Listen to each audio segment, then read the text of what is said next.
વારંવાર મેં આ વાત ઉપર વજન મૂક્યો છે કે યજ્ઞ માટે ગૌ માતાનું ઘી જ શોધજો બની શકે તો.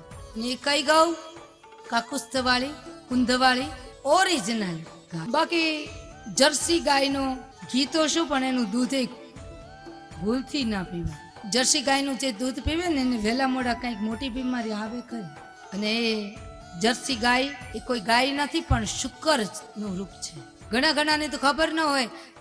70 વર્ષના માળીઓ એ પોતે ગૌ માતાને ફરતે પ્રદક્ષિણા કરતા હોય, પણ એ ગૌ કયા હોય તો કે જર્સી. એની ચાંદલો લગાડે, એને સરસ મજાનો હાર પહેરાવે, પછી એને બોળચોથને દિવસે ઘૂઘરી ખવડાવે, અને પછી એની પરિક્રમા કરતા હોય. હું ક્યારેક ગાડીમાં નીકળું ને તો મને એમ થાય, હાય બાપરે, આ જર્સીની પૂજા કરવાથી તમારી બોળચોથનું વ્રત વધે ન વધે?